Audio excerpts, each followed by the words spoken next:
So, okay, if you're here, let me know in the live chat, please. I have no tablet with me today. It's charging now, so I'll be using the screen to check your live chat.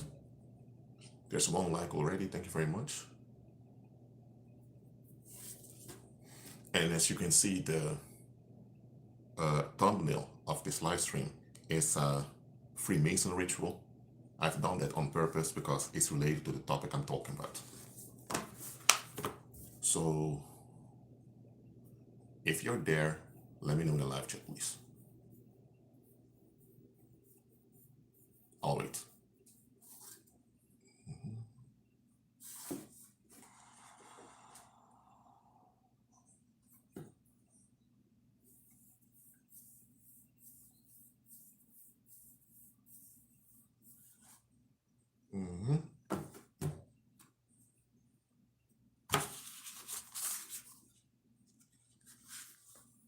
The title of today is The Spell of National Independence.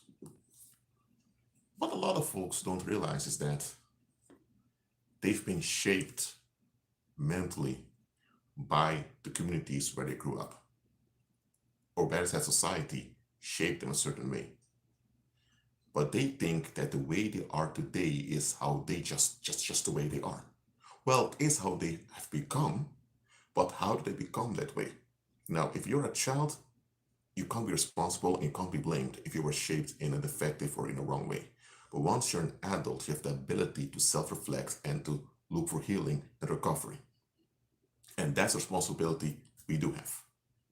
Okay? So you're not to blame how you were shaped by society, but you are responsible. I'm not saying blame, but you are responsible for whether you continue in society's indoctrination or not. So if you're here, let me know in the live chat, please.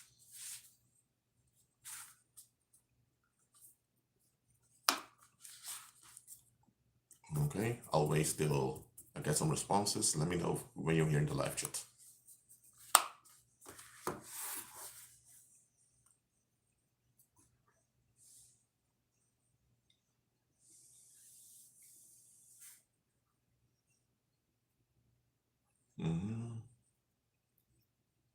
The spell of national independence.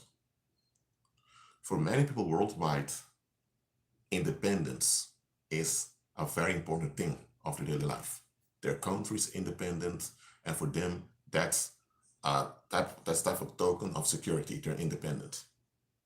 But what they don't ask is independent of what? Independence is always in relationship to something. Independence means you don't need something. But what are you independent of? And what does independence means to you in daily life?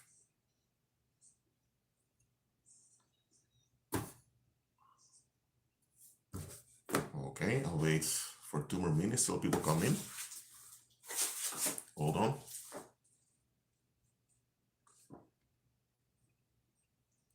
I have my neck pillow again to lean. So, national independence. Whereas American independence that's celebrated on the 4th of July, even though historically speaking, I believe it should be celebrated on the 2nd, but though there's some delay back then in the mail between the first US politicians, it's celebrated on the 4th. Where it's independence of Central America, that's celebrated in Central American countries today on the 15th of September.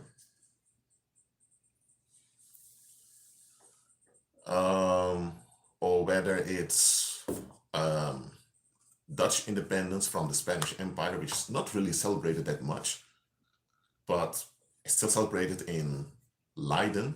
I studied in Leiden, at Leiden University, so each year there's this celebration called Leidsonset, in which they celebrate how how several hundred years ago the Dutch people in Leiden turned on the Catholic governors of Spain. Okay, or whether it's independence of Indonesia or those Southeast Asian countries, or of Korea from the Japanese Empire, or whatever independence celebration is. Independence is a big part of most people worldwide. Unless you live in Scandinavia or then you likely never actually have been that much occupied by other powers, or if you're from Russia. So there are some countries where independence is not really something that's significant, but for most people on the earth, independence is thought of as something very important. All right, so the question most people never ask is, why was there a struggle for independence to begin with?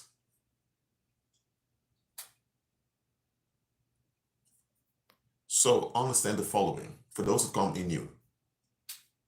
I'm talking about how national independence is a spell used on the masses to deform them into complicity, into complying with the beast system. That's what I'm playing in this live stream. Okay. So let me tell you how this works. Okay. And I'm going to give another example first.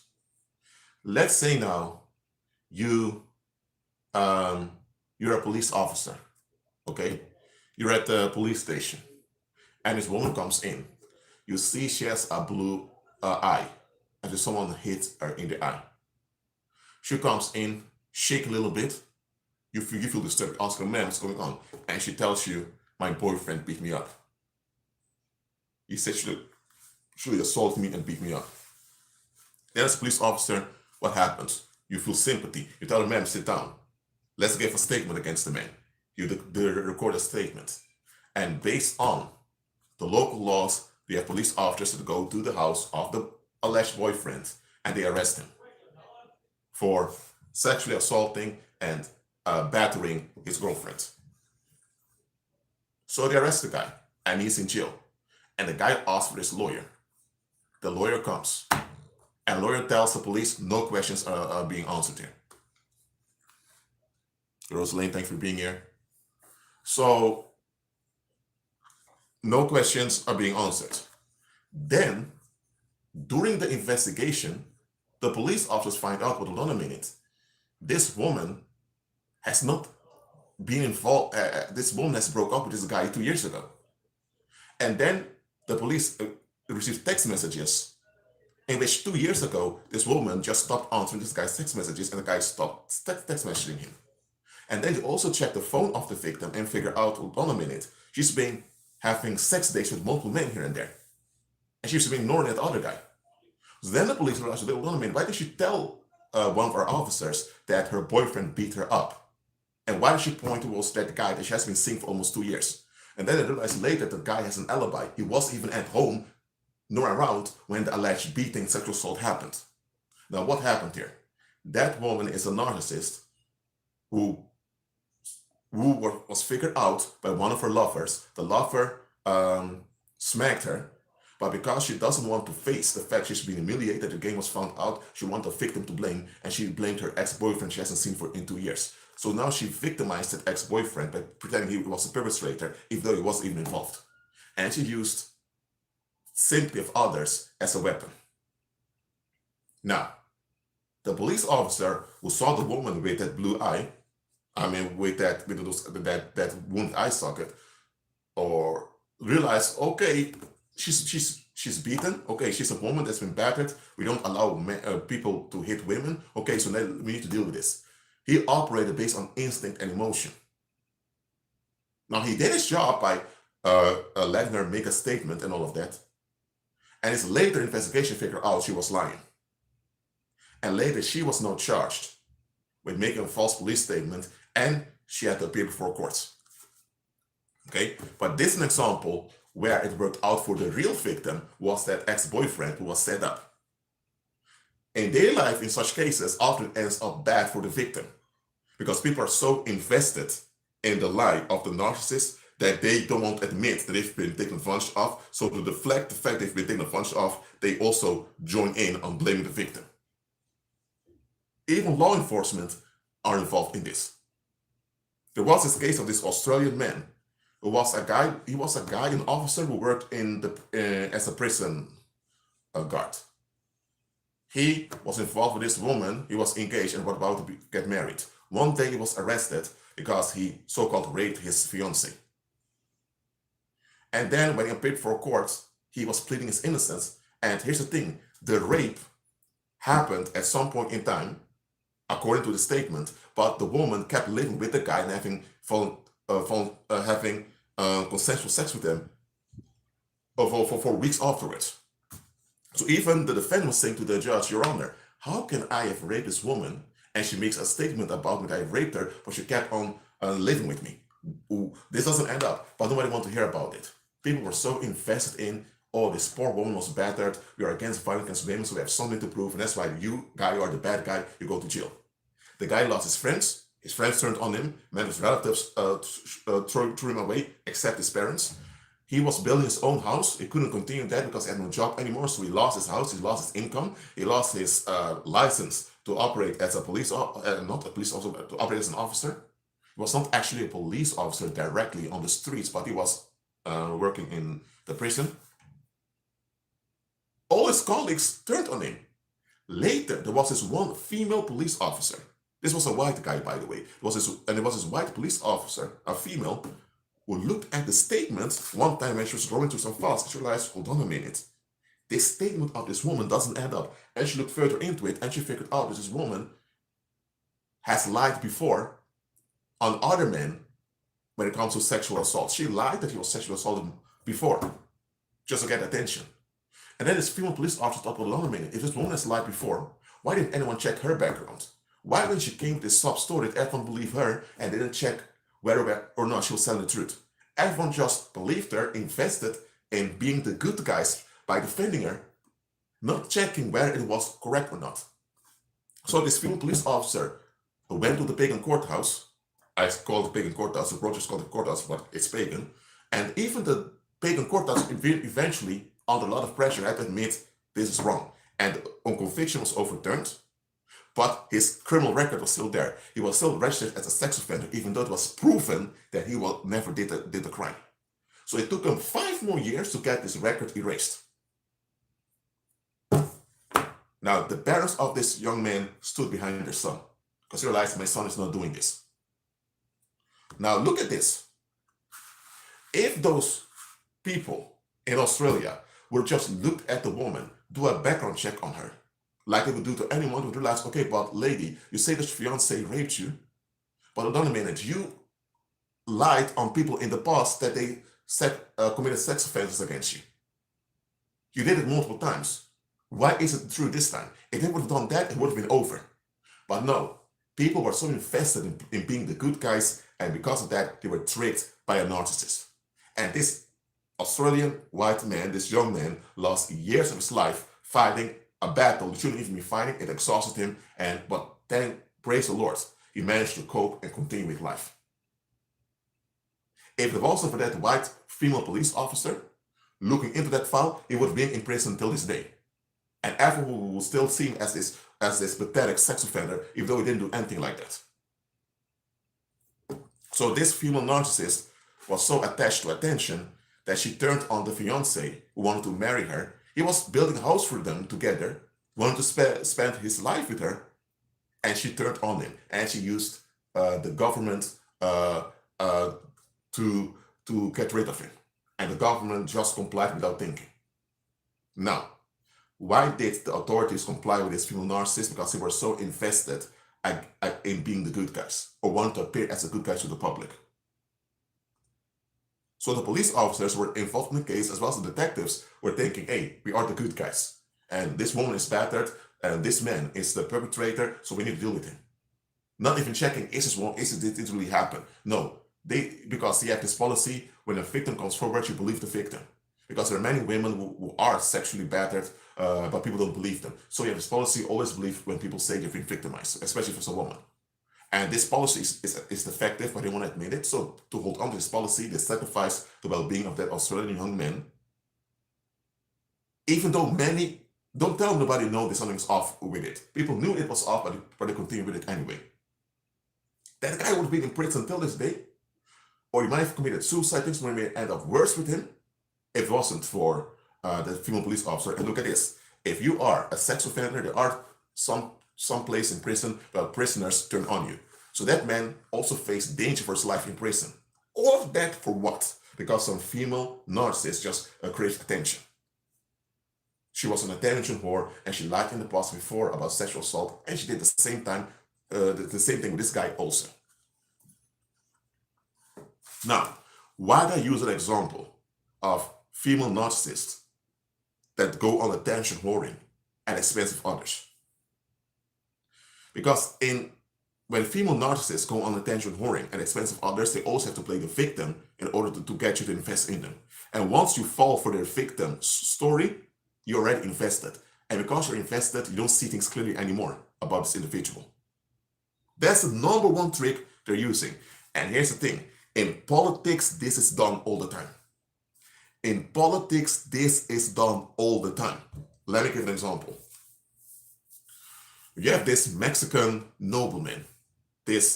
Not Mexican, he's a Spanish-American nobleman born in the Viceroyalty of New Spain in the Spanish Empire. You have this nobleman of mixed descent. He has European ancestors, but he's from natives also. He writes a statement saying that the Mexican people, first of all, there was no such thing as the Mexican people back then in the early 19th century. You had the Kingdom of Mexico, which was a constituent of the Spanish Empire. You had the Kingdom of Yucatan, Kingdom of Nueva Galicia, Kingdom of New England, all those autonomous kingdoms in North America, including the Kingdom of Guatemala, and they were all Spanish Americans or American Spaniards. So there was no such thing as the Mexican people. So you have this guy talking about the Mexican people, which didn't exist, and he was saying in a statement, the Mexican people have been traumatized and brutalized by the Spanish colonial powers for over 3 centuries. We had no choice. Now is enough. We declare independence. That's a statement he made. And the cult that followed him, which were called the Mexican revolutionaries, they went off committing all types of crimes. Looting, committing arson, rioting, raping, plundering, all of that. Now hold on a minute. There was no such thing as the Mexican people back then. And here's the thing, this guy, as well as others, came with independence treaty and all of in some independence statements in which the Roman Catholic Church would remain the state religion of the new country wanted to establish. Hold on a minute. If you claim that you're standing up for your people being victimized for 3 centuries already, if that's what you claim, Spain as a country did not exist. Spain was a union of Iberian kingdoms, of the Iberian Peninsula, that extended the union by establishing kingdoms in the Americas. Okay? And Spain as a union was the dominant world power back then. So there was wealth throughout the Spanish Empire. Yet you claim your people were victimized and brutalized for 3 centuries. Hold on. Let's say your people was victimized and brutalized for so long. It was the Roman Catholic Church that sponsored and powered the Spanish Union. Because Spain, as a union, was bankrupt. It was the Roman Catholic Church that powered it from Italy. Okay?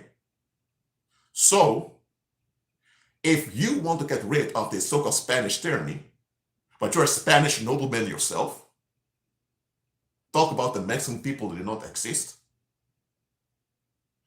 and that same institution that powered the Spanish Union, you keep on supporting it. So, hold on a minute. So, the one that sponsored the Spanish Union and will make the Spanish Union possible, the Roman Catholic Church, you will hold on to that, but you also go against Spain as an abuser to declare independence. That doesn't add up. There's a contradiction right over there. And here's the thing. If you were so-called into kicking out the Spanish, why did you go and sign an independence agreement with the Spanish viceroy if you were about kicking out the Spaniards? No, man. So when you look at the independence of Mexico, the Mexican Revolution, the whole story does not add up at all.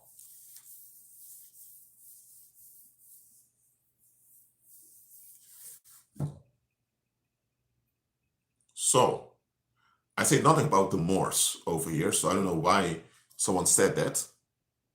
Don't make statements that are not directly related to the topic, please. Okay.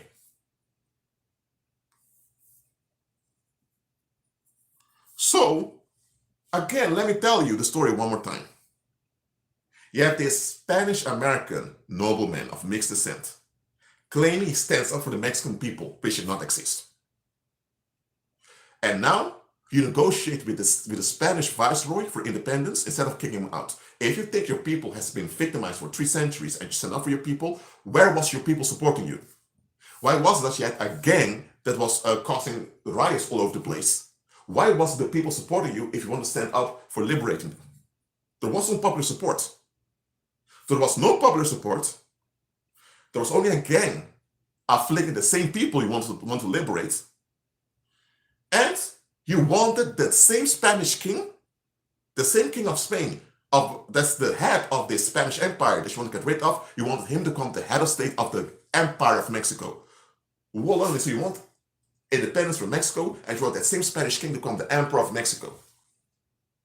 But you want independence because you want to kick the Spanish oppression out. You want the same king of Spain to become Emperor of Mexico. And the Catholic Church, who sponsored this so-called Spanish oppression, you want to keep it as a stable factor. Come on now. You got to be someone very disturbed by trauma to believe such a story.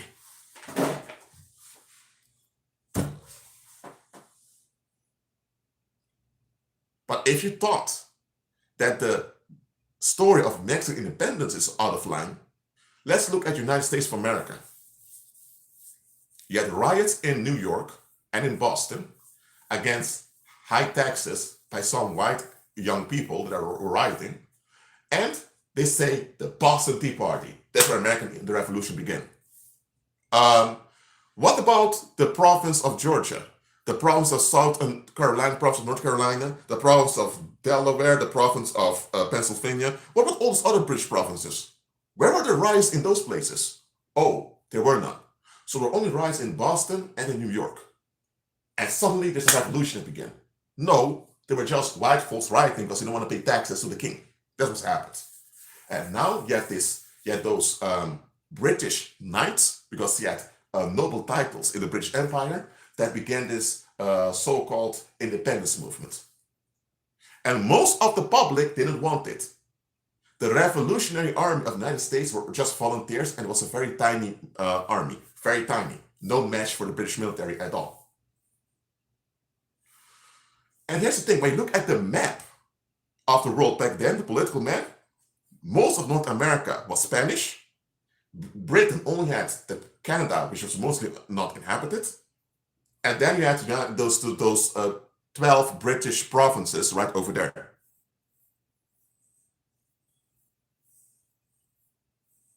Okay, so economically speaking, the British provinces in North America depended on the British economy. They were dependent of it.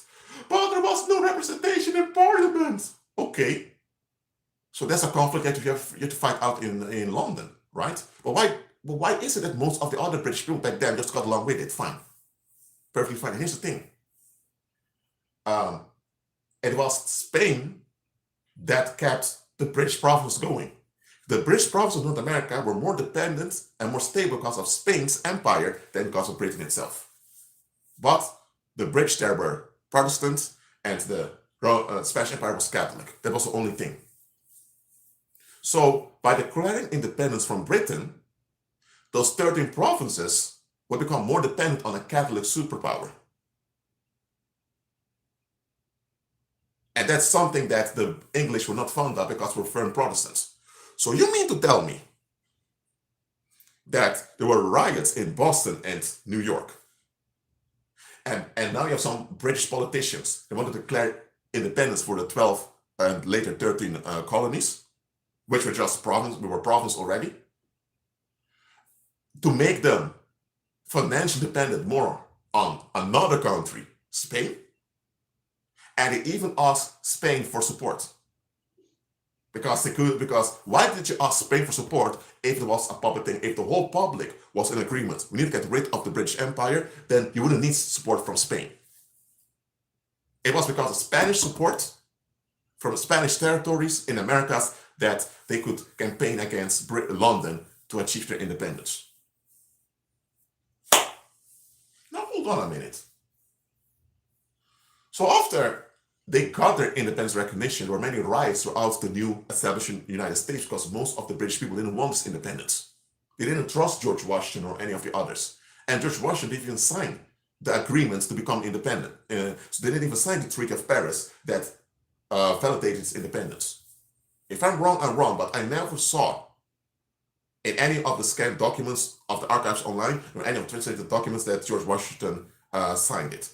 So George Washington was later installed as the head of this British Confederacy called the United States. But yet, however, they are the founding fathers. And for years, there were riots against George Washington and all those other people. So hold on a minute. Where was the social cohesion of we fought for our freedom from British tyranny? Where was it? It never happened. There were riots, and there were British politicians who wanted independence without the people wanting it. But why do they want independence? Oh, because Britain abolished slavery. And Britain wanted to abolish slavery in all its colonies. Oh, but that would mean that black folks would be free too. That means that black folks there would be accepted as black British citizens, like they were in Britain. Because on the British Isles were black Britons already. Oh, but those British politicians would realize, okay, but if we abolish slavery, that means that those black folks who are quite experienced in labor, they may take over the economy, and then what will we become? Oh no, we can't have abolishment of slavery. Oh, so let's become independent. That is what happens. So, the whole story of the American Revolution, American independence, is a hoax. It happened that, yeah, this country that was established, United States of America, it's true that there were riots and all of it, but this whole story, we fought for our liberty from the oppressive king of Britain, it's not true. The same with the Mexican Revolution. Now, people back then knew full well what was going on. That's why there were so much riots against it. That's why neither the United States nor Mexico, after independence, functioned properly. So, but here's the thing. Generations later, the young people grow up in a situation that doesn't work. And they begin to ask, why are we tolerating the situation that doesn't work? Why did our grandparents tolerate it and all of that? So now, the political class needs to justify why they should tolerate it. So that's why later in history, the now American politicians who were of British descent came up with this myth of the American Revolution just to justify the exploitation of the Native Americans and the genocide of the Native Americans, and also to justify why there were so many white migrants from Europe roaming all over the place, taking land out of the blue. They had to justify it, so they came up with this myth of the American Revolution so that people wouldn't question what was going on. Same with Mexico. You had this federation called Mexico that nobody really wanted it. They wanted Prince of Europe to become their king, but they were a republic. And in the 1860s, they got the Prince of Europe to become their emperor for a while. But in general now, you had this Spanish-speaking federation that didn't work, that was impoverished. And the Roman Catholic Church was still quite dominant over there. And the public began to ask, why are we taking this? How come we have criminals forming cartels and oppressing us? So you have this government there in Mexico City, or Ciudad de Mexico, as it's named in Spanish. But you have all those criminal cartels all over the place oppressing us. And the government there in Mexico City doesn't do anything about it. Why do we tolerate this? Then the Mexican politicians came up with this myth of the Mexican Revolution, how they fought for the freedom from the Spanish Empire, just to justify, because by telling the young people, your ancestors fought for freedom against Spain, now the young people are going to think, whoa, our great ancestors did something for us.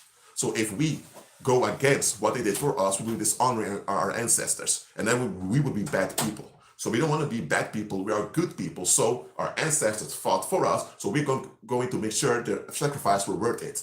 So now you believe this myth of Mexican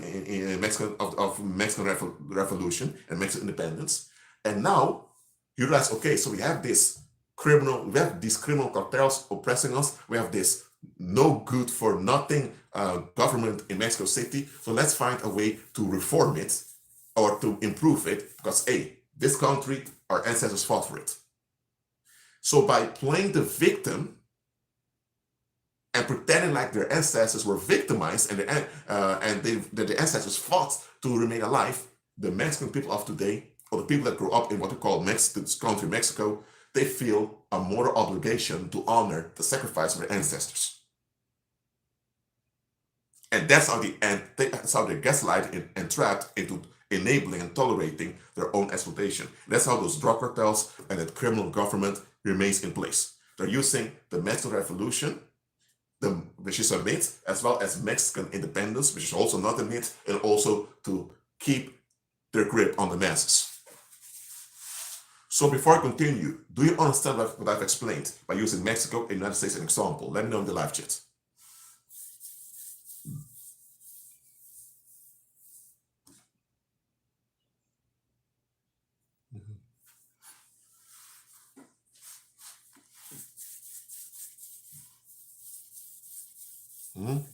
Does the rest understand it also? So, I have Maria Garcia, who's from Mexican descent here. So now, Maria, you also more about your country also. So understand now, the whole idea of national independence, it is a spell used by the political class to retain their grip on the masses. That's all it is. And many people in the masses, they are worldly people, so they want to flee. So when they hear about their ancestors doing something for them, they feel validated. Now they want to hold on to this validation. So it's a spell that's put on the masses. It's because of this spell that in Latin America, the public there puts up with drug cartels, they put up with criminal governments, they put up with femicide, they put up with urban violence that's escalating, they put up with structural poverty. They put up with a lot of stuff because they believe sincerely that they are the descendants of people that fought for their freedom. Now, if they really fought for their freedom, it would have been different, like the people of Haiti did. Haiti fought for years for freedom, and when Napoleon sent his navy, they shut down the Napoleon's navy. And since then, no European colonial power ever took it over again. Spain, for a while, took over the east of the island, which they possessed before, but even that, Haiti just kicked the Spanish out.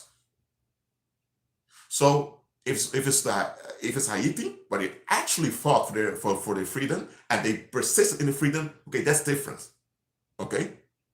But if you claim that some people's ancestors fought for their freedom, but evidence still this day points out it didn't happen, then you need to come with a sob story to convince the masses that there was a fight for their freedom in the past. Why? Because if you do not use this sob story to convince the masses, they would rise up against you today. And that's why I speak about the Spanish Empire a lot. All the way from Alaska, near the Arctic Circle, bordering Siberia, which belongs to Russia, all the way to the tip of South America. That was the Spanish Empire, including the Philippines, including parts of Africa, and of course mainland Spain also. Their coin, the Spanish dollar, was the world's currency. They were the richest region on the earth. One of the most respected regions also. When Napoleon invaded Spain, worldwide people had said enough. Even the British, who were rivals of the Spanish, honored the Spanish. So you mean to tell me that you guys survived Napoleon's nonsense, and you continued for years afterwards, and suddenly from 1820 to 1825, it all collapsed, just like that, and today you call yourself Latin America instead of Spanish America, and now as Latin America, you are one of the poorest and most effective regions of all that's exploited regularly by criminals as well as by capitalist corporations.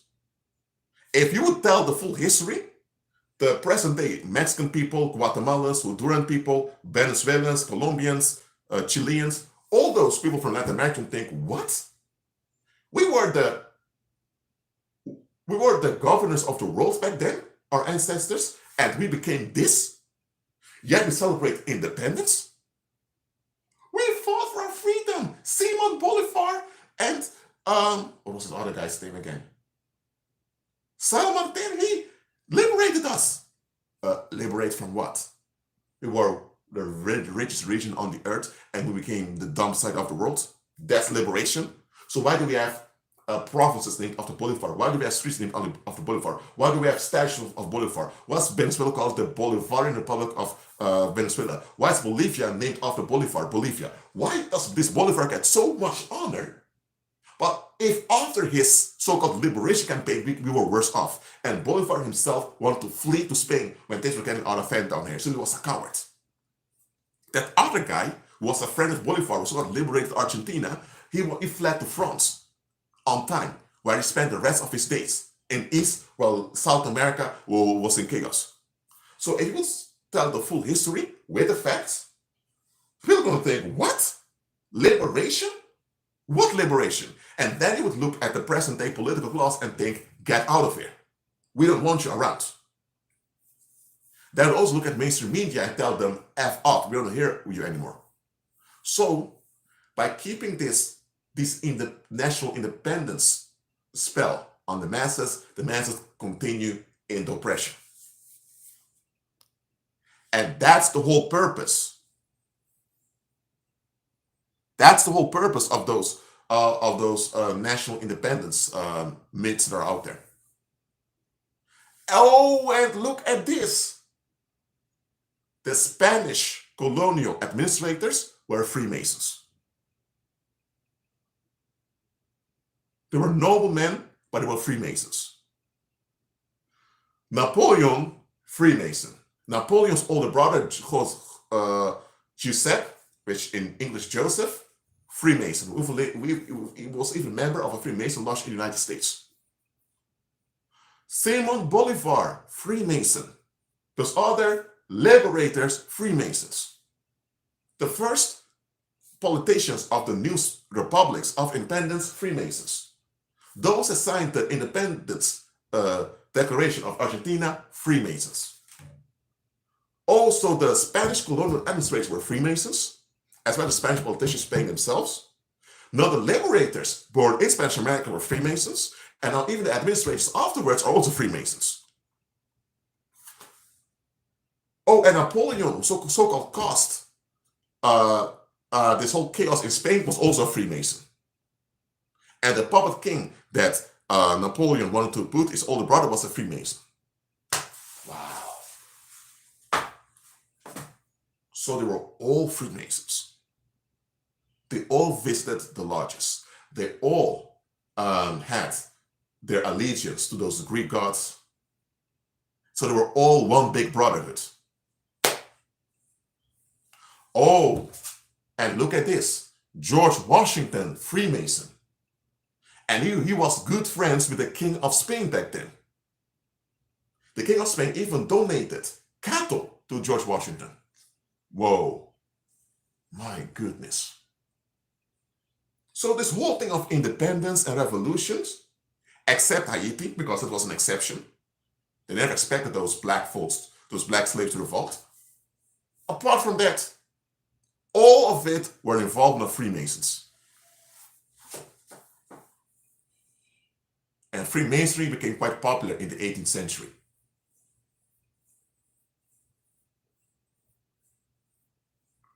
So you mean to tell me, hold on a minute, that on both sides of the conflict, all the leaders on both sides were Freemasons. And when the outcome came, those Freemasons shook hands. And the public was worse off. But now the descendants of the public back then have a reason to rejoice. That seems like a con to me.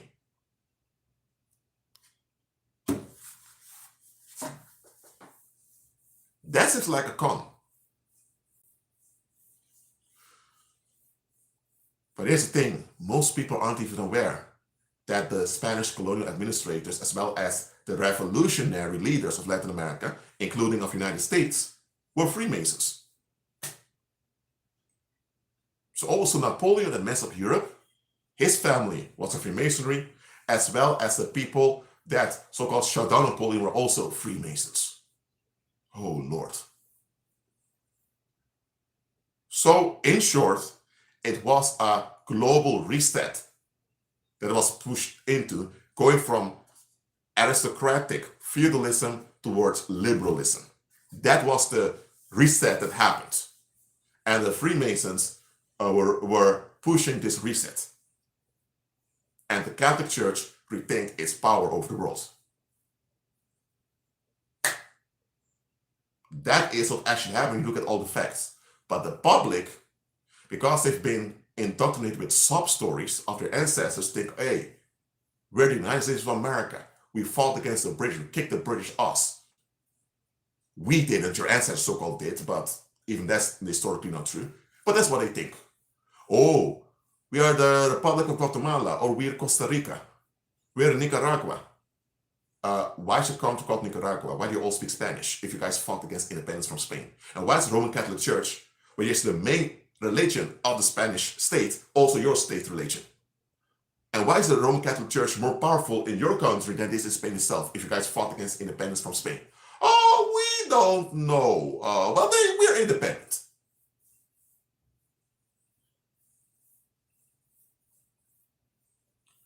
By the way, this video is not about Freemasonry, but there is a difference between Scottish Rite and the York Rite. Scottish Freemasonry is more on a philosophical basis, and English Freemasonry, which is York Rite Freemasonry, is more based on economics. That's actually the difference between them. And Freemasonry is a type of, you could say it's a type of warlock institution in which men are told to use their masculinity to get ahead in life. That's just what it is. And it became sponsored by the Roman Catholic Church eventually, behind the scenes, because the Roman Catholic Church didn't really want men to come together and build each other up. They wanted them all to be dependent on the Catholic priests, but eventually the Roman Catholic Church realized, okay, we need to tolerate this cult of the Freemasons. You know what? Let's sponsor them behind the scenes, but still keep a remote distance from them. So do you understand now how Freemasonry came up and what Freemasonry is? Let me know in the live chat.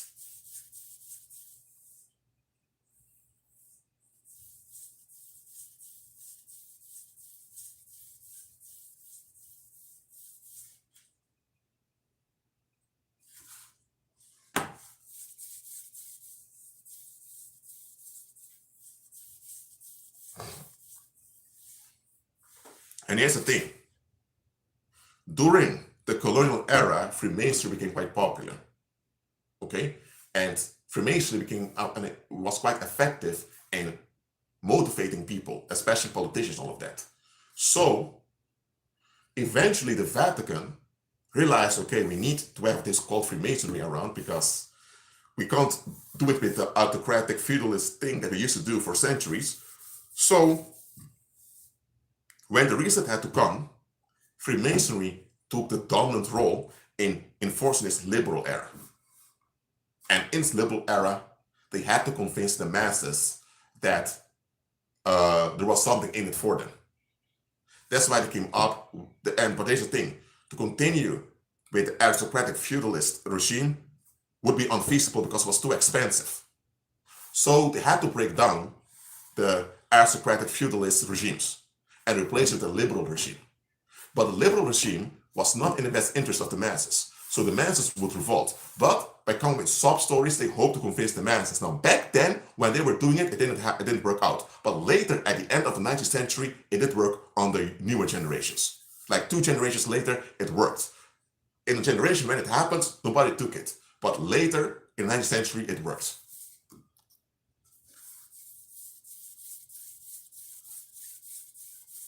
So those riots in New York and Boston happened. All the establishment of the United States as a country, but this whole freedom fight didn't happen. Latin America, the same thing. Oh, and they never tell you that the reason they want to establish independence was because they didn't want to allow blacks to be prosperous. They won't tell you that, especially not in Latin American history. They seldom talk about it. There was one reason why the liberal reforms of the Spanish Empire failed, was because many of the Spanish American white supremacists didn't want black folks to be full Spanish citizens. They were afraid of that. So they preferred the Spanish Empire to collapse and they all to be in poverty than to have blacks being free. They won't tell you that in class, nor in school. But if you look at history, you realize, oh, that was the point where it all went wrong. When it came to recognizing blacks as full Spanish citizens, that's where it all went wrong. And it's from that point on that all that is independence cry became bigger. So you have to cover the anti-black racism because it doesn't suit the liberal agenda. So you have to cover it up with a sob story. But those sob stories are now not that effective anymore. So now they need to come up with new sob stories in order to trick the masses. And Islamic terror is a new sob story being used. I'm not saying Islamic terror does not exist, but they use Islamic terror as a sob story. There's Roman Catholic terror done by the drug cartels in Latin America, which cost more human lives each year than those Islamic terror here and there. But hey, nobody talks about that.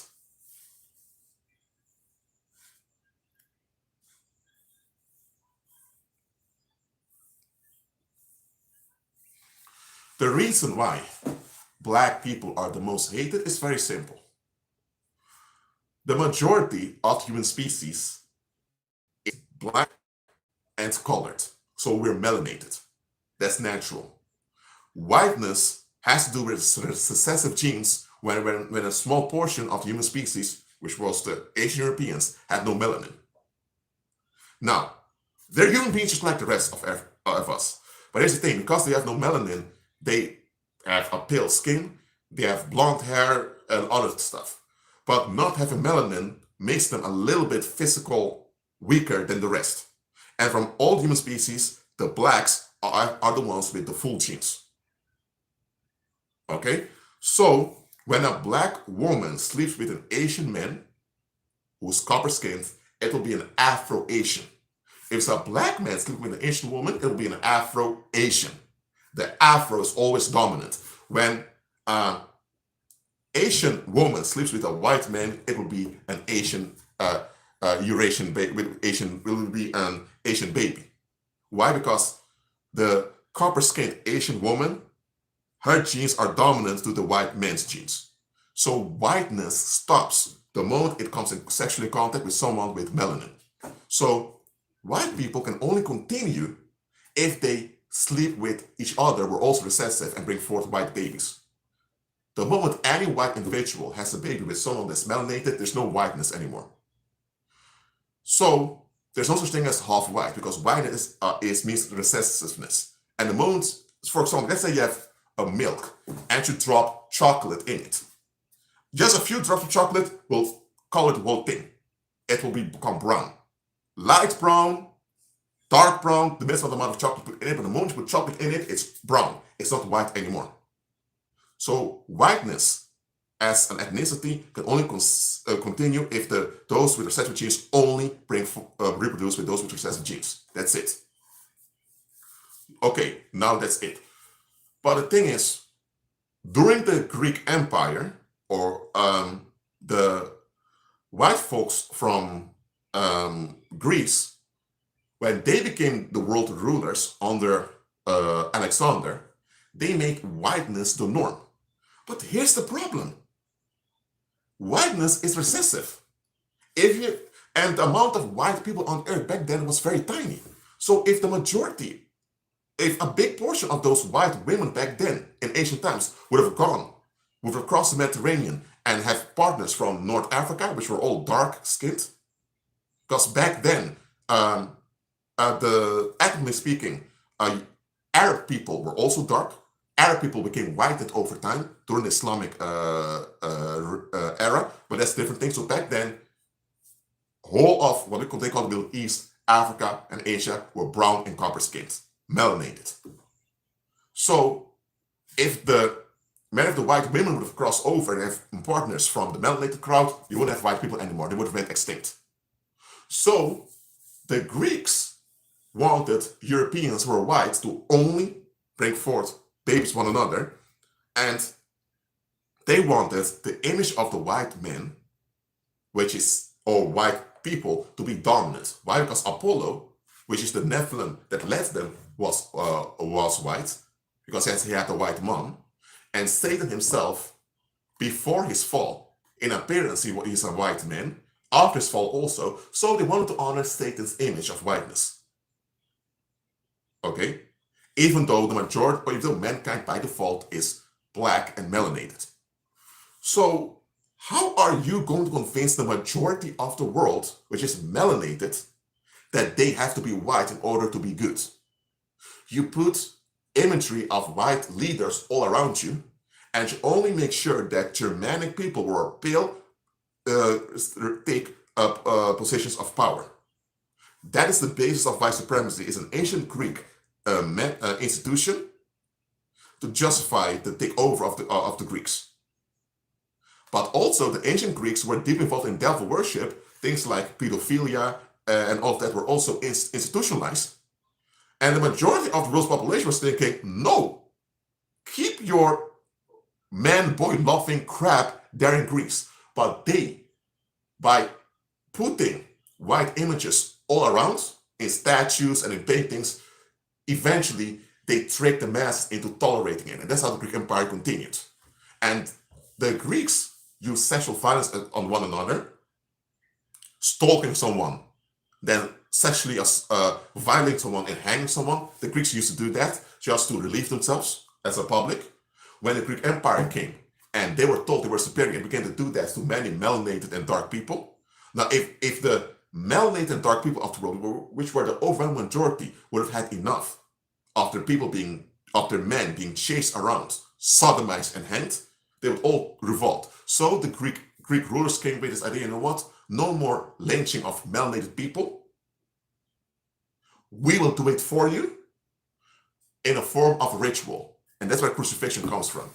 So no more chasing behind melanated men, raping and hanging them. No, we do it for you as a government. The military does it. And that's how they began to use sexual violence on men, namely melanated men, as trauma to keep the masses in check. That's the history of crucifixion, right over there.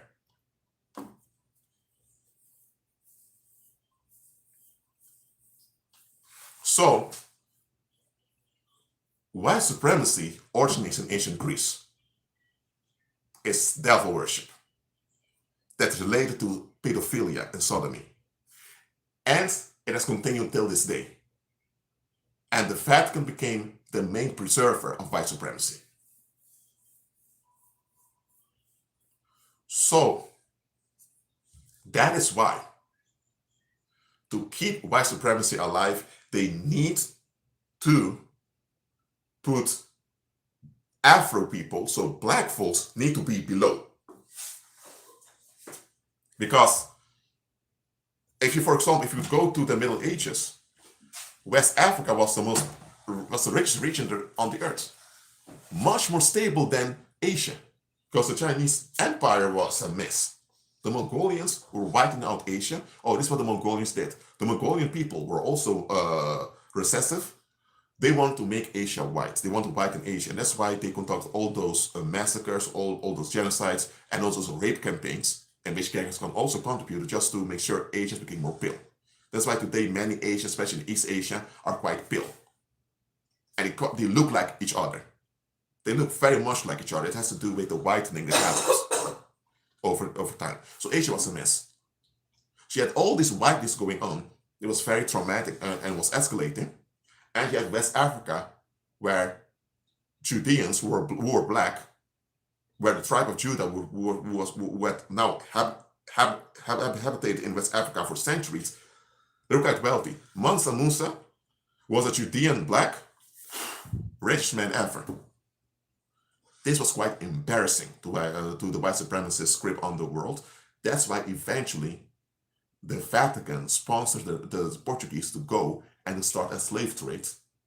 And many of the coonish leaders of the Judeans in West Africa went along with it. And that's how eventually they turned the transatlantic slavery into a genocidal program to depopulate West Africa from the Judeans. And then they wanted to depopulate the Hamite Africans, the rest of the blacks also, so that only the copper skinned or brown people would be left, and later would deal with them also. They literally wanted to wipe out the world, but this didn't work out.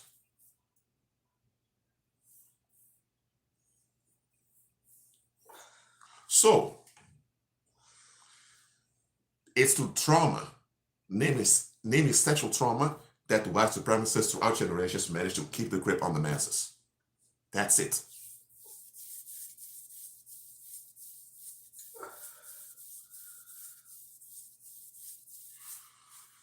And that's why things as national independence is used to hide the sexual violence that they put on the masses.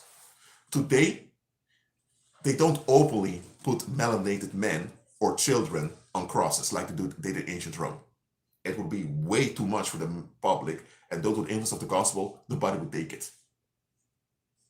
But you have racist police officers shooting down black folks, saying, oh, you should comply. That's another form they do it today.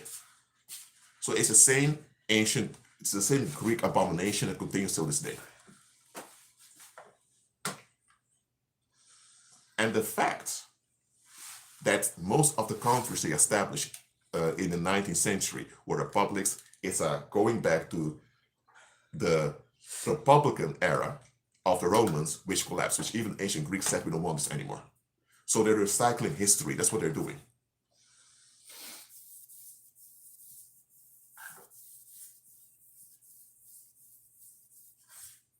So once you understand the history behind all of this, you can never support it anymore. So, for example, many people, when they see the cross, they think of the church, because that's where you saw it as a child. But then later in history, oh, the Romans used to crucify people. Oh, they used to be criminals, or people went against the law. So you think, oh, okay, maybe it was a government thing. But then you realize, okay, but where does this idea to put a cross comes from? Oh, they stopped there in history class. They don't talk about that. And then you figured out, but hold on a minute, the Roman Empire was a continuation of the Greek Empire. So what did the Greeks have? Oh, the Greeks didn't have crucifixion, but you had the masses who were upset, just going around, stalking people, sexually assaulting them, and hanging them on trees. Oh, that's where crucifixion comes from. They realized, oh, so the cross isn't really such a positive symbol at all.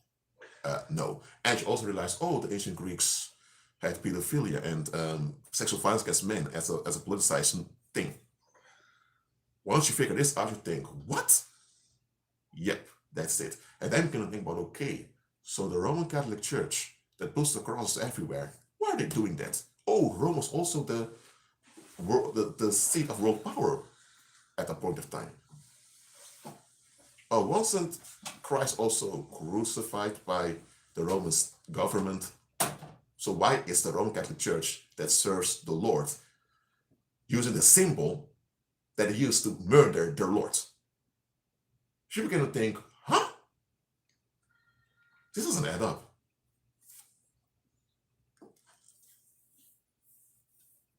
And now you know why the Ku Klux Klan, the KKK, used to burn crosses. Now you know why the KKK loves to use crosses and burn them. Why do you use crosses? Because it's the ancient Greek thing that's continuing. Let's continue.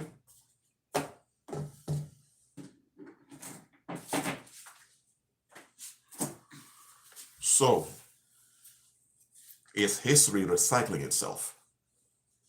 But a lot of folks don't look at the bigger picture, they just want to flee, so they don't notice it. Okay?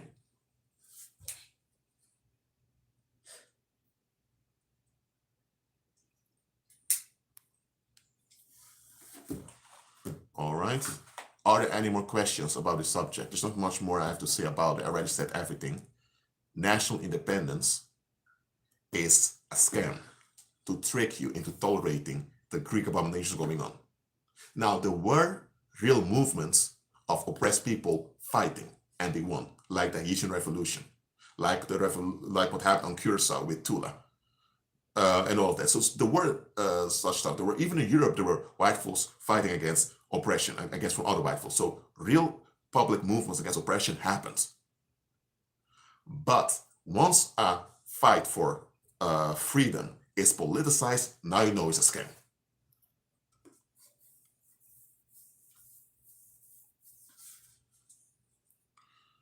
The Celts was a category used by the Greeks to describe native white Europeans that lived across the Rhine River towards the west. If you lived across the Rhine River towards the west, or in the Alpine region, in the Alps, all the way from there to the west of Europe, you were called a Celt by the ancient Greeks. And the Celts were quite wealthy. They were pagan, but also quite wealthy also. And the Greeks envied them. Yes. Oh, and here comes another thing. The Celts were more female friendly than the ancient Greeks. Far more female friendly.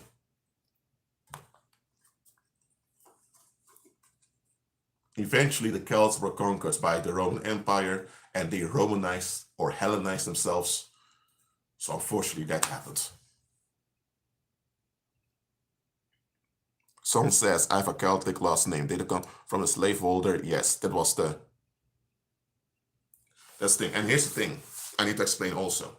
And I'm an anthropologist, okay? So I don't hold on to political dogmas. The Celts were just a category for a bunch of people. Okay, for example, you had the Parisi tribe in ancient France, lived today, their capital was Lutetia. Lutetia was also the name of a Celtic goddess. You had the Parisi tribe that lived there. There were also part of them that moved to the British Isles. So you also had the Parisi tribe in Britain. You had the Aquitania tribe, you had the Narbo tribe, you had all those Celtic tribes. Each of them had their own language and their own customs. The Etruscans were also considered Celtic, even though they were actually natives of Italy. And understand the following. The ethnic makeup of mankind back then was quite different than now. Pale people, like ancient Europeans, were very few. The Greeks were the majority of the white folks back then. That's why they were able to get away with or whatever they did. But you also had melanated people from what we now call the Middle East. Back then it was just Africa. You had melanated people, the Phoenicians, the Syrians, also Judeans or Egyptians, Libyans, that moved towards what they call Spain, and some of them even traveled all the way to the British Isles. So when the Greeks came and said, those are the Celti, they didn't care whether it was melanated migrants from Africa or wherever they were there, or it was just the native white folks who lived there. So there were, based on the terminology, black Celti also. But they were called Celts by the Greeks anyway. They didn't make any difference between it. Because in ancient times, white supremacy was more a symbolic thing than actually a racial thing. The racial thing came in the colonial era, far later in human history. Back in ancient times, white supremacy was more a symbolic and political thing. You even had this black, you had like 2 or 3 black Roman emperors. You would think, why would they become the emperor of Rome and they're not even white? But because it was a political, symbolic thing.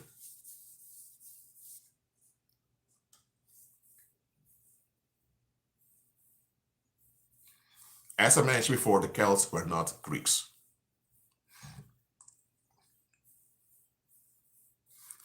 Look, if you today, as a melanated individual, have Celtic ancestry, it's likely though to the following. Because when the transatlantic slave trade began, there was a point that the white supremacists of the Spanish Union kicked out the melanated people from Spain. All those happened in Portugal. And later it also happened in the rest of Europe.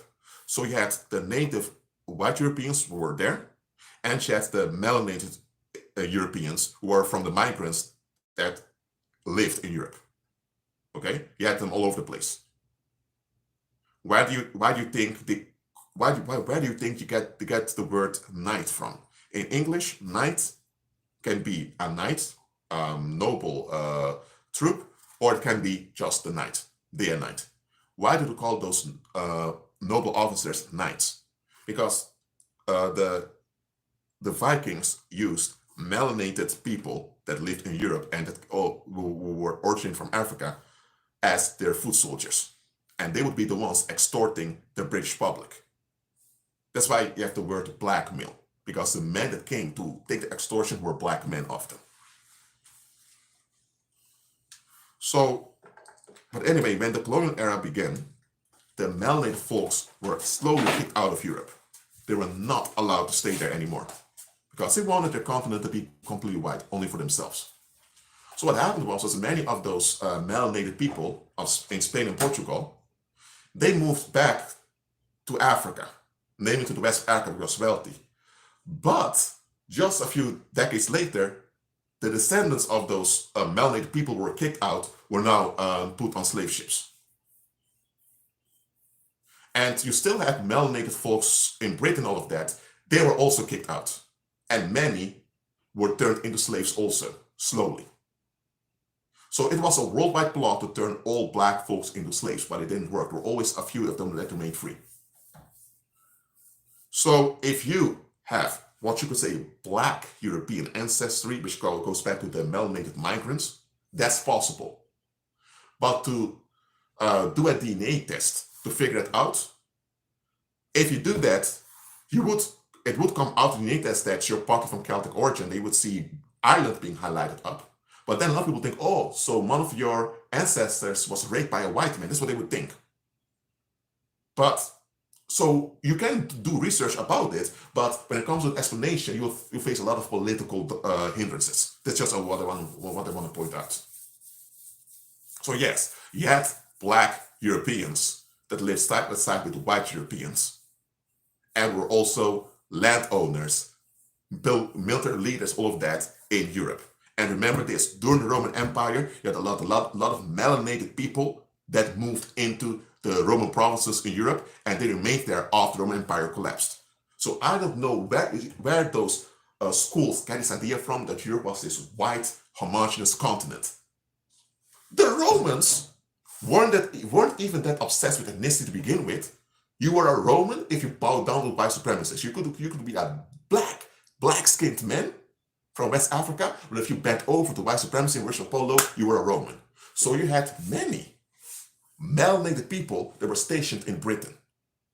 The Romans had many military bases in Britain, and most of the military in the Roman Empire were melanated. They were not even eventually, because in the beginning you had a lot of white folks from Germania that came in, but over time, those white folks came over from Germania preferred the city life instead of serving the military. So a lot of the melanated people of the Roman Empire joined the military from Syria, from what they call the Middle East, from the place in Africa. So the majority of the military eventually was melanated, and many of them were stationed in Roman Britain.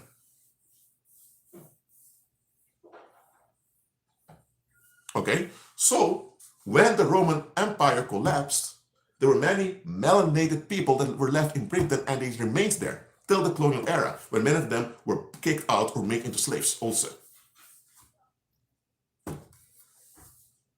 So Europe was never this homogeneous white continent. That's a hoax. They tried to make this in the 19th century, and for a big part they succeeded in many places, but that was only short-lived, because eventually, with the colonial empires, you had a lot of melanated people that moved into Europe for studying, and now you have a lot of melanated migrants in Europe also.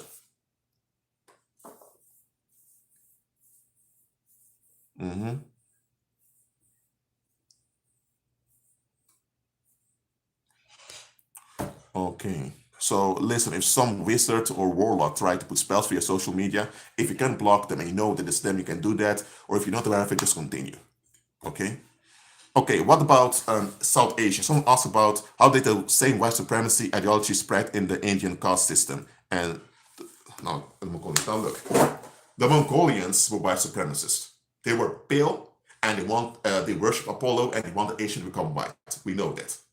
But the Mongolians had difficulty committing all those genocide in South Asia because South Asians were quite melanated and quite black. So for you to make that place white, you have to kill everyone. But if you kill everyone on the continent, which is not even possible, but even if it was possible to kill everyone on the South Asian continent, oh, now you need to populate it again. And that's going to be quite difficult. Then you would have cities and whole towns empty, and then mold and nature would take over. So it was unrealistic to whiten South Asia. But the ideology of white supremacy was already there, but it was just not practical to put it in practice. When the British came, far later in history, after the Middle Ages, they wanted to input white supremacy just to have a grip on the man. So you had this caste system in South Asia, which was much more a religious thing. In practice, the South Asian kingdoms didn't really care about it. When the British came, the British wanted to have a statistic oversight of population, and the British used the caste system to categorize the public. So it's due to the British colonial administration that the caste system became more powerful than it was before. So the caste system in India today has become so powerful due to the British rule. Before the British rule, it was just a loose thing, but they did it religiously.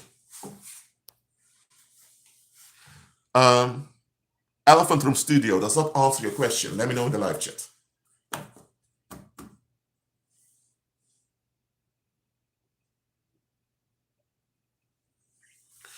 And someone else, would we ever know why the Holy Spirit refused Paul from preaching the gospel in Asia? And look at this.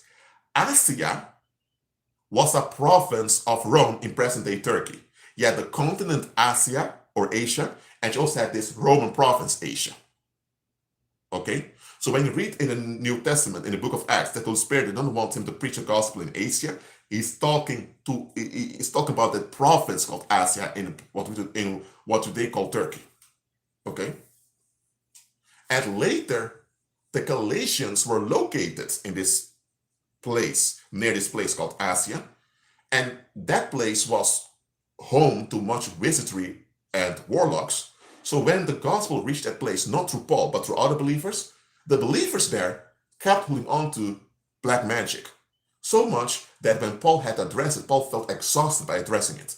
That's why the Holy Spirit did not allow Paul to visit them personally, because the Holy Spirit knew those people were going to drain Paul. And Paul was just in the beginning of his ministry back then.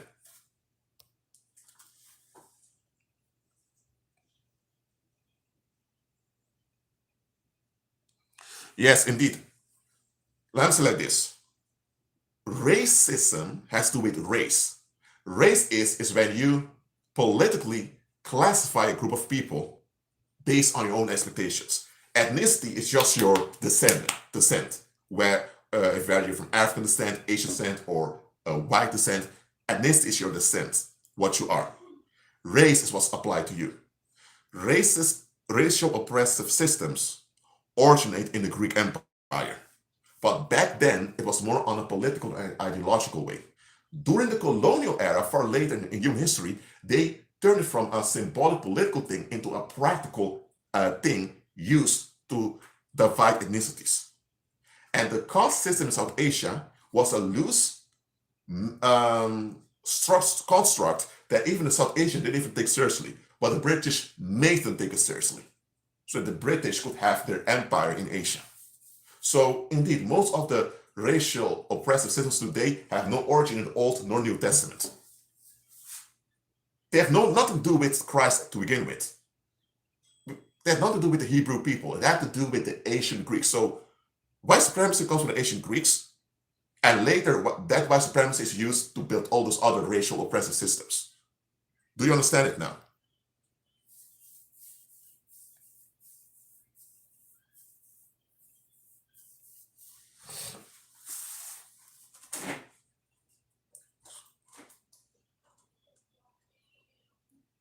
Mm-hmm. Yes, racism is a deceptive spell. And here's the thing. If you lived in the Greek Empire before Christ was born, and you would say, I'm a white man, so I'm superior than all those melanated people, even the white politician look at you and think, what? Get out of here, get out of here. Because there were many white slaves also that were abused amongst the ancient Greeks. So using ethnicity as a form of superiority, even in ancient times, under the white supremacist rule of the Greeks, it was looked down as, what is this? You had melanated people who hated their own skin color and wanted to be like Apollo, and those were praised also in ancient times. So using ethnicity as a token of superiority or inferiority was not really something of ancient times, even though if you were melanated, in general, you were perceived as lower than the white people that worship Apollo. So the white folks that worship Apollo were seen as superior, and you could join that as a melanated individual if you also worship Apollo, and the rest of the public was also perceived as low. But the white public was still treated a bit better because they looked like Apollo, but the rest was seen as low. But this whole racial ethnic thing wasn't really applied in ancient times because it was impossible. There were too few white people back then to get away with it. And if the world would turn on white Europeans back then, it would have been over. White folks would have went extinct. So the ancient Greeks as well as the ancient Romans knew very well you can't put this white supremacist thing too much into society, or else people are going to turn on you and it will be over. So during the colonial era, there were far more white people on the earth, so they could get away by putting this thing through ethnic conflict. That's why they were able to do it. And for a while, white folks had a lot of babies, so they thought, hey, we're going to make the whole world white. No, it didn't happen. Because many of the white women began to be sexually infatuated by black men on the plantation. And they began to have a lot of babies with them. They often would cheat on their white husbands to get babies with those black men. And yet a lot of those white slave owners who were so obsessed with black women, they couldn't take their hands off of black women. So their whole ethnic white supremacist bullshit in colonial era backfired into their face. And when they wanted to use the light-skinned blacks, because remember, when a white individual has a baby with a black individual, that baby is black. Even though the skin will be lighter, it's still black because ethnically, whiteness stops when melanin comes in place. So the European colonial administrators wanted to use the mulatto or the light-skinned blacks that came forth from sleeping with white women and white men. They want to use them as political tools. But even that backfired because many of them identified as black more than white because white folks wouldn't accept them. So those mulattoes were thinking, why would we want to join you if your own people won't accept us? Even though we have some ancestry belong to you, you won't accept us. However, in the American era, after the Second World War, many mulattoes began to be more so-called embraced. So now we have a lot of mulatto people. They want to be called mixed race. There's no such thing as mixed race because there's only one race, the human race. But because the term mixed race is to trick light-skinned black folks into supporting white supremacy. And many fall for it, unfortunately. But at the end of the day, you're still kicked to the curb. It's like the Nigerian black African anyway.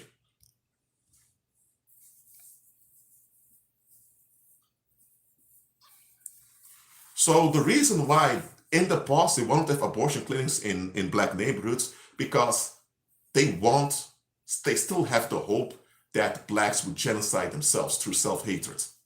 That's why they condition black folks that they're nothing, because they hope black folks would genocide themselves, but it doesn't work. Black folks keep having more babies than ever. A lot of white women, however, aborted babies, so a lot of white folks are now in many places dying out because they don't have enough babies. So that backfired. The whole abortion program backfired on them.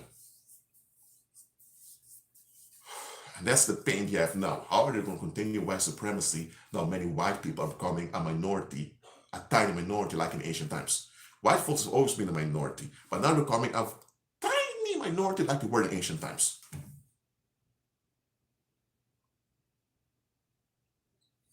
And that's worrisome for a lot of them. But hey, nobody told them to worship the beast anyway.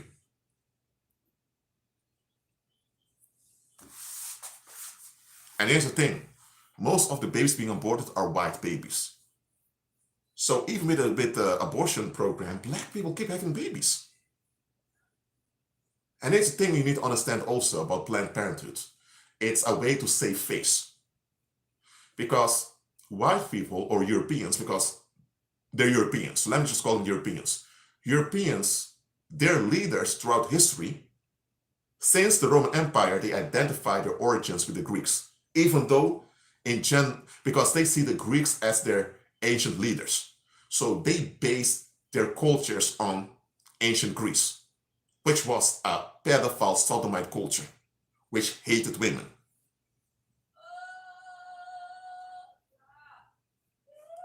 So that ancient Greek culture is quite detrimental to the health of women. Okay?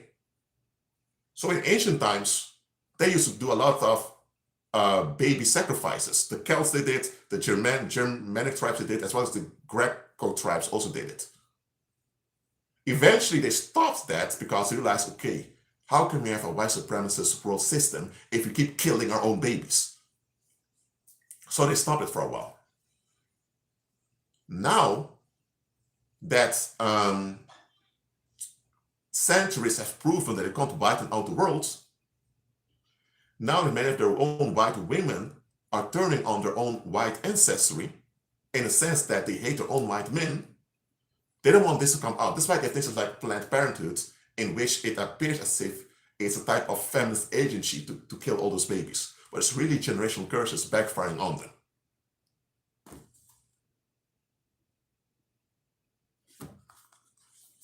Do you think Biden is part of the Greek-Roman delusion and is... First of all, okay, why do you ask whether Biden is communist? Here's another thing. Communist versus capitalist is a delusion also. It's divide and conquer. Capitalist is an exploitative system that corporations used. It happened in ancient times also. Communist means that the public takes that the public welfare goes before profits of corporations. That's what communist is. So you have personal items that you use for yourself, but for the rest, you share everything together so that everyone is well off. That's communist. Socialist is when the government has all the resources. And capitalist is when the corporations have all the resources. And the government stands behind their back. So socialists and capitalists are quite similar. But in capitalist, the corporations own a lot and the government breathes in their neck. In socialist, the government owns most of it and the corporations just get along. And communist never happened in the world because it's not possible with the government. So American people have been programmed to think communist is bad, communist is evil. Oh, but capitalism, which is draining you from 9 to 5 every day, oh, that is good? Look, I'm sorry for being so fierce, but I'm tired of people keep coming with this defense of capitalism as if it's some God-given thing. No, it's not. It's part of the same Greek delusion.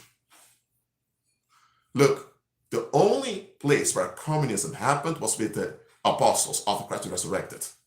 The economy of the believers that they established were communists in nature because they had everything in common, except personal items like your personal clothes or your things you use to wash yourself. Of course, there were personal things you use purely for yourself, but in general, they shared everything in common and they had a stable, strong economy. Okay, so communism, the real deal, is a result of walking by faith collectively. But that's something the world cannot do. That's why they have a counterfeit called socialism, which is just a counterfeit. So, Biden is part of this Greco-Roman delusion. Okay? And there was no image of Satan before the Greeks. Because what you need to understand is as follows. The ancient Egyptians, who were black folks, they were deep in devil worship. But they did not really portray the demons they were worshipping. They would use symbolic images to refer to the demons. Now, some of the entities were portrayed in statues openly, but the ancient Egyptians were not really into portraying the demons that much. The ancient Greeks were white. They thought, okay, we learned from ancient Egypt, but we want to worship the demons ourselves, and we're going to give them more honor than the Egyptians are doing. We're going to outdo the Egyptians in worshiping those demons. And that's what the ancient Greeks did. They called down those demons to pose for them, and they would make statues, and they would paint those demons as they were, and they would multiply this. They did the same with Satan also. And for the ancient Greeks, it was a surprise. Hold on a minute. The majority of the world is black or colored, so the majority of the world is colored. We, white folks, are quite tiny. We're almost nothing in the world, but hey, the chief demon looks like us. He's an old white man. Oh, many of those other demons, some of them are colored, but some of them are white too. So you have colored demons, black demons, you have white demons, and this chief demon is an old white man. And he used to be this blonde, young, fierce man in the heavens. Whoa! Hey, those white demons, they are ours. They are ours. That's what the ancient Greeks did. And they were so loyal to those white-looking demons that they began to murder, they began to rape and murder men and children to honor those demons.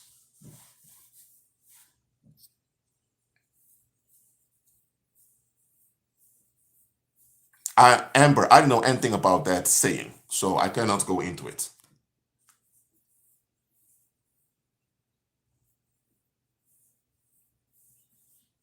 So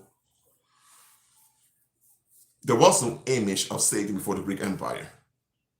The Greeks were the ones that actually portrayed Satan in his true image. And because Satan's appearance was similar to them as white folks, they thought, hey, this is our God. This is our Father. Yes, and later they forced other white people, the Celts and the Germanics, to do the same thing. Embrace Satan, which you call Zeus or Jupiter, as your father.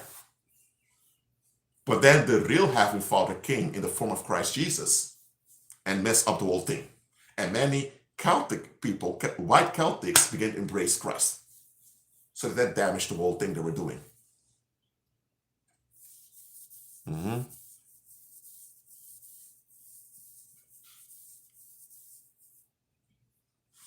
So, okay.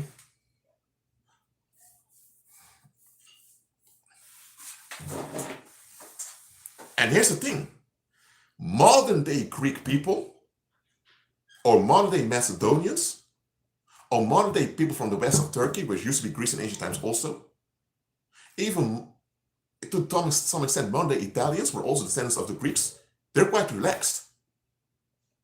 They have Greek statues and all of that, but they don't tolerate all that bullshit of the ancient Greeks. Many of the common Greek, Macedonian, and Italian people, they are quite relaxed. But the rest of the world is quite Hellenized. Hellenization, ancient Greece used to be called Hellas. To Hellenize something means to make it more like a Greece. That's what the Greek Empire did, and that's what the Roman Empire did. This was happened throughout history. Throughout history, the rest of the world has been Hellenized to worship Apollo. And some places in the world are more Hellenized than others. Japan is quite Hellenized in their behavior. Japan is obsessed with ancient Greece. They're obsessed. You go to a place as the Netherlands, also quite obsessed with ancient Greece. You go to Portugal, they're more relaxed. All right? The United States, it depends where you are. It depends where you are, whether they're quite Hellenized or not. So, globalization is really the re-Hellenization of the world. Globalization was after the fall of the British Empire when they wanted to secure the grip on the masses, so they re-Hellenized the world, but now they call it globalization.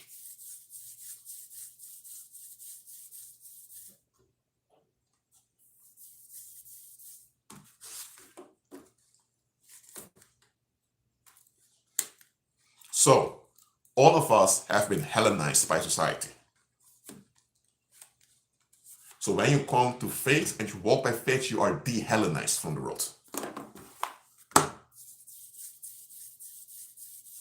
Oh, here's another funny fact. When Greece as a country became independent from the Ottoman Empire in the late 19th century, they asked a Dutch prince to become the king, but the Dutch prince declined. Because the place had a lot of debt and it was quite in ruin. Now, even though the world system is Greek white supremacy, Greece itself was neglected. So this is a very dumb thing.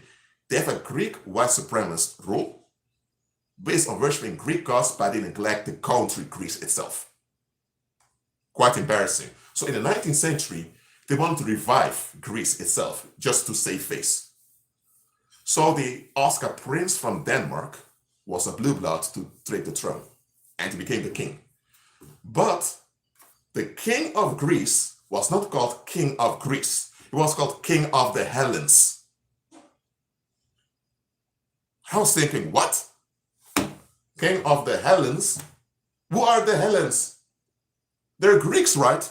Oh, then I figured out in ancient times Greeks was called Hellas, sometimes also Achaia. And the whole process of society is to Hellenize people. Oh, so that's why now they've neglected Greece for centuries, which is quite embarrassing. So now they're saving face, and that's why when they put a king on the throne, it needs to be called the king of the Hellenes. Later, in 1975, when Greece became a republic, they call it the Hellenic Republic. The world calls it Greece, but it's the Hellenic Republic. So it's the president of the Hellenic Republic.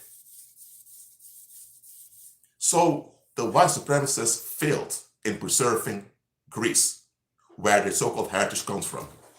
So they're a failure from the start.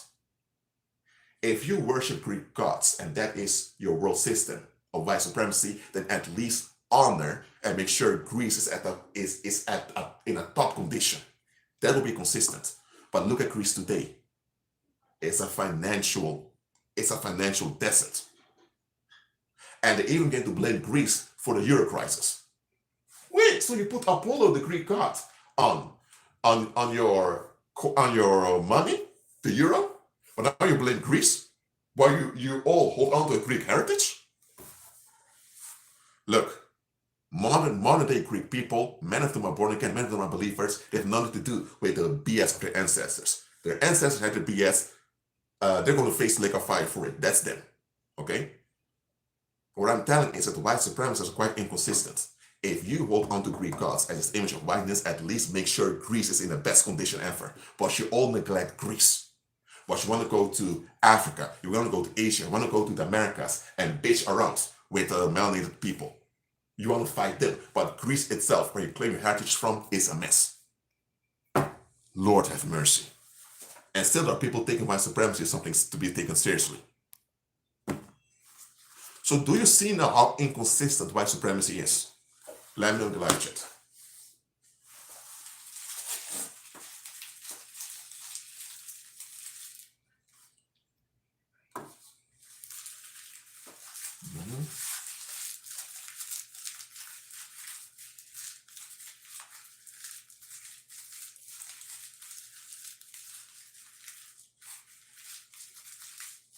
So, if white supremacy throughout its existence neglected Greece, even in ancient times, when Rome became the center of the world, they began to neglect Greece. So if white supremacy from the start neglected their own origin, and it's only after, I would say, how many, almost 2,000 years that they realized, oh, not 2,000 years, it's almost after 1,800 years. It's not 2,000, 1,800 years, 18th centuries, only after 18 centuries that they realized, oh, we are smacking around. We are smacking our itch around the world, but Greece, our origins in a mess. Oh, shit. We need to deal with it. If that's white supremacy, how can it still be that white folks think white supremacy has something good to offer them? They despise and spit on their own origin. So that's why melanated people, especially black people that coon to white supremacy, that began to sell out, you're very pathetic, for real. If you're a black coon, you're very pathetic. Because white supremacy shits and pees on its own origin, Greece. Yes, you think that they have something good to offer you? Get out of here, man. They don't. white supremacy managed to trick white people is by giving compensation. Eventually, when the liberal era came in, many white folks were enslaved in factories, and white folks began to revolt. No, we don't want this. So, to keep white folks under the yoke of slavery, which they now called employment, they had to offer some compensation for the health of white folks that went backwards. That's why they developed vaccines. They developed vaccines to compensate the health of white folks who were destroying. Because your body has an immune system, and your immune system needs to be strong for you to fight off biological invaders. But if you drain people in factories, they're not on a plantation where they get enough sunlight or wherever. They are in factories, stinking factories with mold. But if you do that, then psychologically break people down. That's going to affect their immune system for the bad, and physically they're drained. So many white folks became sick eventually in the 19th century. So to cover up these embarrassments, they came with the vaccines just to boost the immune system of white folks that were being drained. But the thing is, why drain your own people then? Stop with this exploitation in factories and let them return back to how it used to be on the farm. So vaccines were a political tool of white supremacy to shut the mouths of white people from complaining. White folks were complaining and rioting because they were being abused, and white supremacists were saying, shut up, work with us, convincing the world of white supremacy. You're white, so be loyal to white supremacy. Here's a vaccine. If you have health issues, take it and shut the F up. That was really the attitude. That's why they developed those shots to begin with. Now you know the history of it.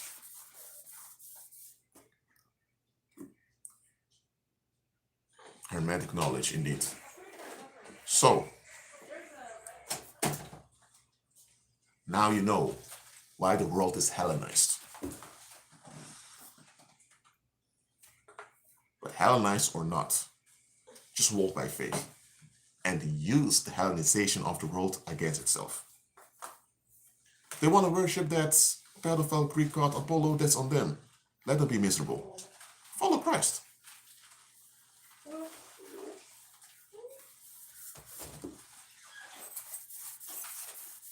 Look, they worship this blonde-haired god, but they neglected Greece throughout most of the history that came to existence. I'm sorry, but I can't take you seriously if you do that. They want to be upset with melanated people, but you neglect your own origin.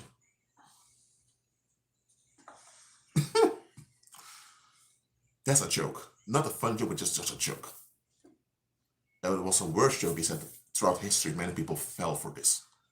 I'm not falling for it anymore, neither should you. So, leave those Greek white supremacists, sodomites alone with their nonsense. And for whatever ethnicity you are, whether you're white, Arab, black, Asian, whatever, I don't care, leave them with their demons. So they would turn on each other and continue to follow Christ, please. The other option is that you are dragged with them in their pity party, because they want to put a pity party on everyone. Let them be. Just see them and just continue. Eventually they'll become irrelevant and people won't even value they've been there. Okay. That's it for now. Keep on agreeing with Christ and be at peace.